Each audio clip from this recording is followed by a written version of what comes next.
Hola amigos, hoy vamos a hablar de un tema un poco difuso y vamos a empezar el vídeo hablando un poquito de la Revolución Francesa.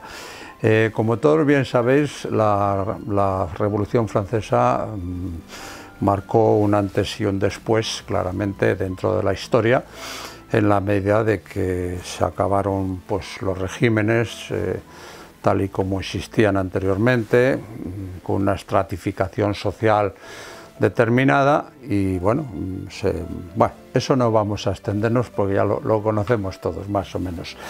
Lo que sí quiero hablar un poquito, me gustaría hablar un poquito de la Revolución Francesa en la medida de que algo que la hizo claramente fue cambiar el enfoque de ciertos pensamientos, ya no solamente la estructuración social, sino de ciertos pensamientos, de tal y como se conciben o se concebían los pensamientos.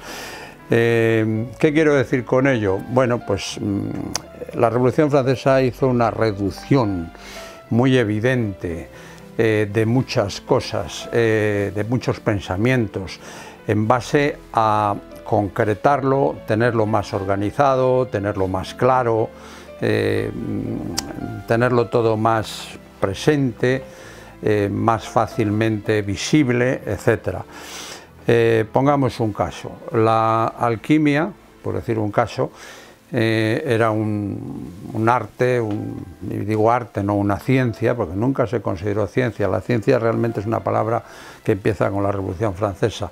Era un arte en el que se contemplaba muchas cosas. El tema era muy amplio, se contemplaban muchas cosas y dentro de la alquimia teníamos, por ejemplo, pues, el tema de la química, el tema de tratar los elementos, etc. La Revolución Francesa prácticamente lo que hizo fue una destrucción de la alquimia y la dejó reducida a la química. Fuera de la química ya no hay nada. Todos esos otros pensamientos que había, no hay nada. Os voy a poner otro ejemplo. Dentro de la música, la Revolución Francesa, antes de producirse la Revolución Francesa, los instrumentos, por ejemplo, de cuerda, en la época de Johann Sebastian Bach, de Händel, etc., era una gran familia.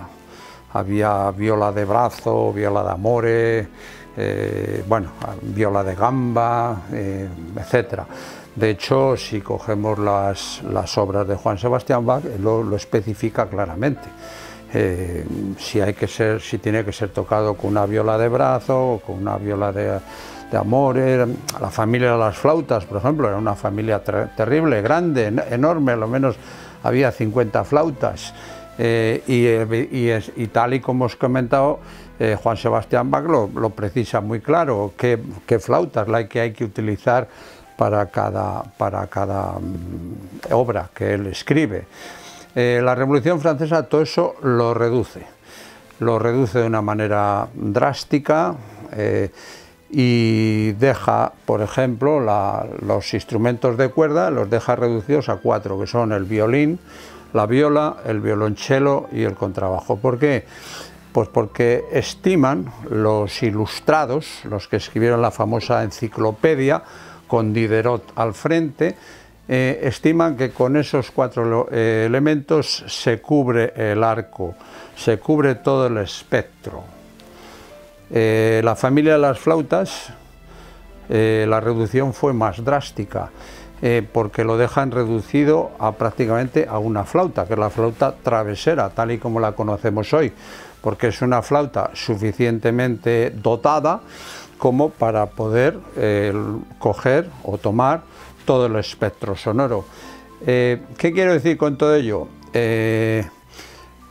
Pues que se hizo una reducción muy fuerte en todos los campos.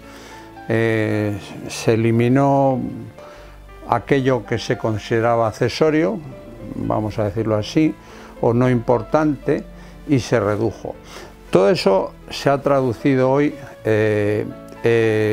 a nuestro pensamiento, porque queramos o no somos herederos de la Revolución Francesa, Aquí hoy en día lo que la ciencia no es capaz de explicar no existe. Cuidado con el tema. Hoy día hay muchas personas, y lo digo en sentido perfecto, sin ánimo de atacar a nadie, ni muchísimo menos, hay muchas personas que todo aquello que la ciencia no es capaz de explicar por métodos científicos, valga la redundancia, se da porque no existe. O sea, no existe, no podemos citar un montón de temas en este aspecto, tiene que ser explicado por método científico, si no, no existe. O sea, una persona, etcétera. Bueno, no voy a entrar ahí.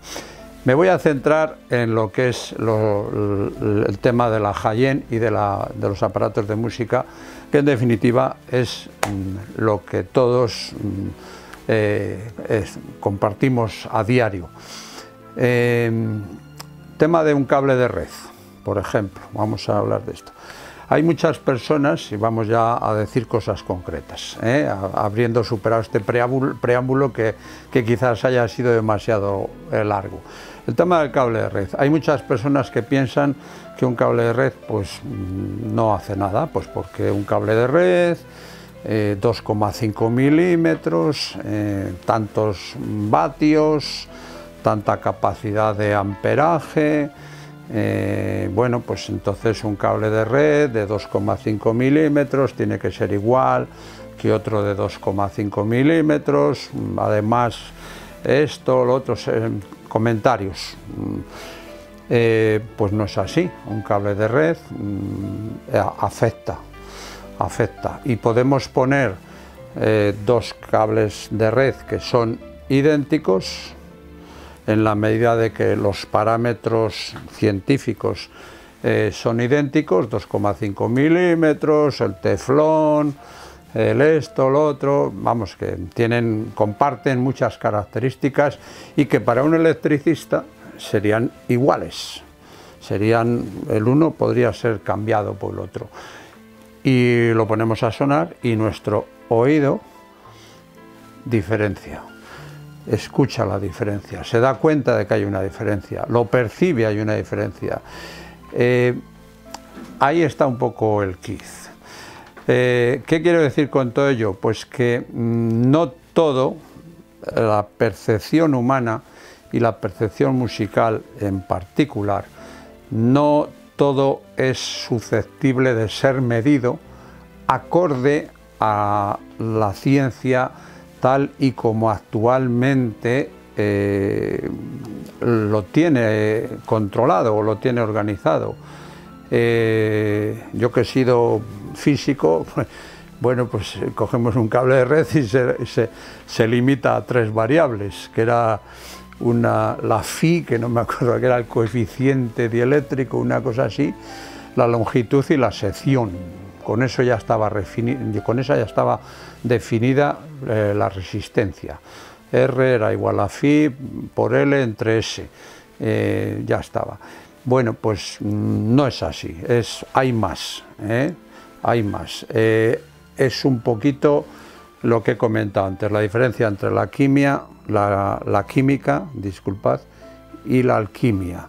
La alquimia era algo más que un proceso químico. La química fue una reducción enorme de lo que la alquimia hacía.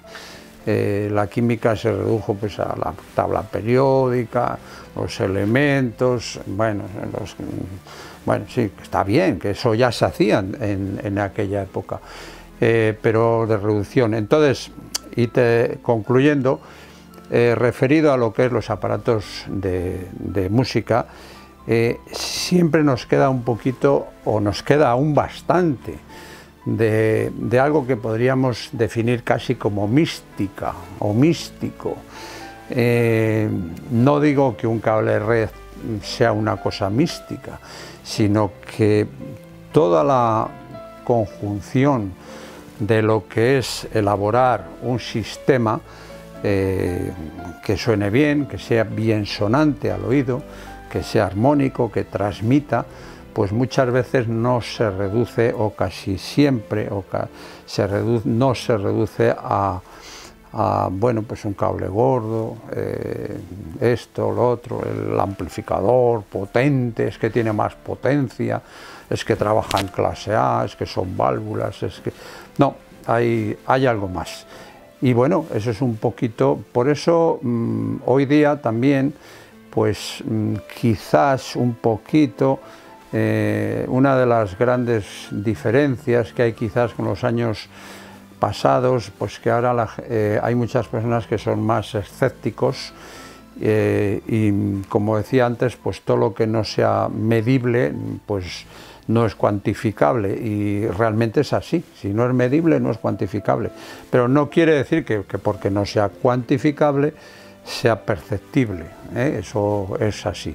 En definitiva, siempre y una vez más, si se quiere configurar un conjunto de música coherente, siempre, os insisto una vez más, pues hay que recurrir a la persona, al profesional que conoce todos estos vericuetos, que sabe, y que su experiencia le llega ya no solamente por los números, que serían parte de la película, sino también por su experiencia global, humana, de lo que es la percepción, que, y concluyo, no es medible, me atrevería a decir casi que ni a un 50%. Eso es lo que hay. Bueno, amigos, espero no haberos aburrido demasiado con esta charla cuasi filosófica, pero bueno, es algo que para mí es muy evidente y que he tratado de transmitiros en este vídeo. Muchas gracias por seguir nuestro canal, que disfrutéis un buen fin de semana y que la música nos acompañe como siempre. Gracias.